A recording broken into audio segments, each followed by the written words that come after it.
Imagine waking up to headlines that could redraw global trade routes overnight. A single policy shift by Washington, backed by London, is rattling New Delhi's long-planned investments and threatening to tilt the balance of power in the Indian Ocean.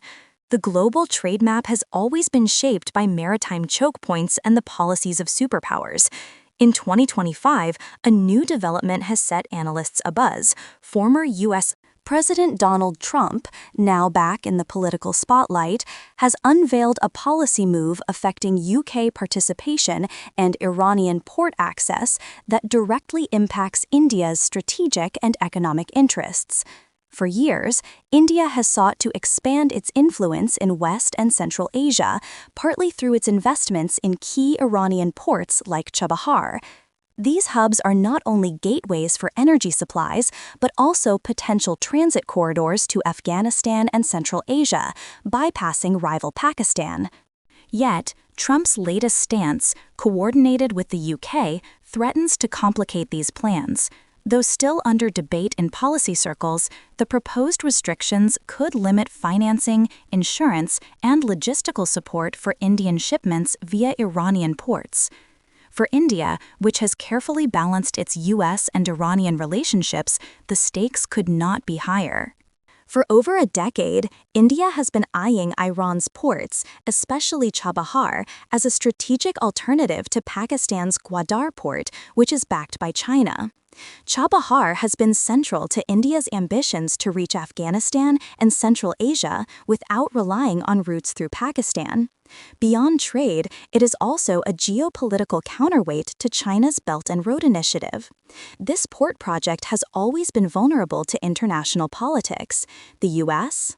Sanctions on Iran, fluctuating with different administrations, have repeatedly delayed or reshaped India's investments. When Washington grants waivers, construction and trade pick up. When it tightens restrictions, momentum stalls. Trump's new strike involves pressuring allies, especially the UK, to tighten controls over shipping, insurance, and financial services tied to Iranian ports. While not a direct ban on India, the policy creates a chilling effect. Fewer Western insurers, banks, and shipping companies are willing to deal with any Iranian connection. This makes it costlier and riskier for Indian businesses to operate in Chabahar or related projects.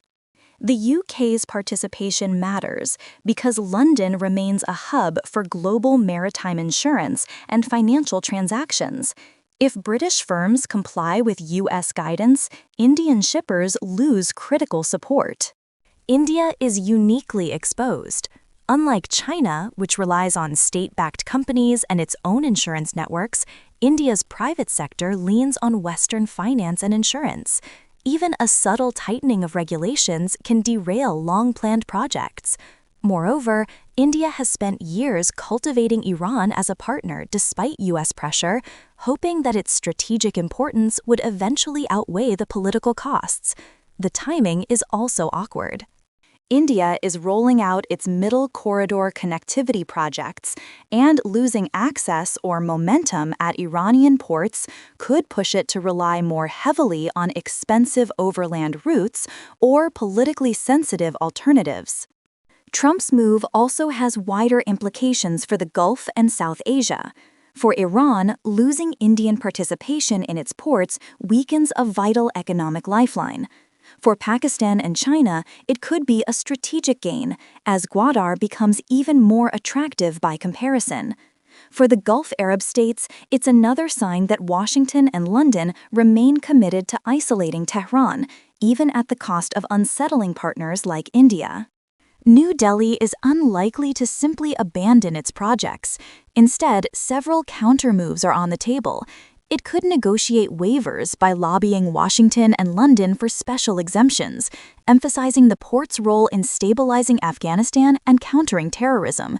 It could expand non-Western financing by partnering with Russia, China, or regional development banks to fund the port independently of Western systems. It could also build domestic insurance capacity by creating India-based insurance pools to cover shipping to sanctioned regions, or shift routes by accelerating alternative corridors through Central Asia, though at higher cost and complexity. Each of these options has risks.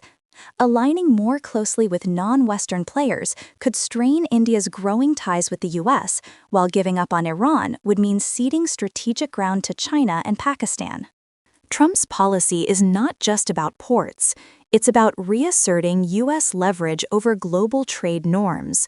By involving allies like the UK, Washington magnifies its reach.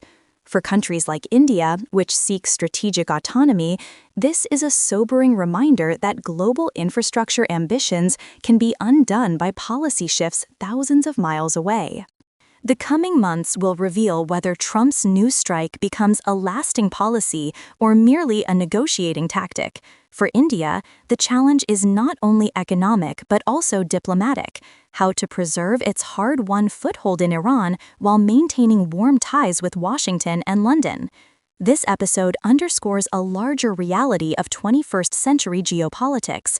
Connectivity projects are as vulnerable to political winds as they are to market forces. Ports, pipelines, and corridors don't exist in a vacuum. They are contested spaces in the struggle for influence. If India manages to navigate this turbulence by diversifying partners, strengthening its domestic capacities, and asserting its strategic autonomy, it may emerge stronger and more resilient.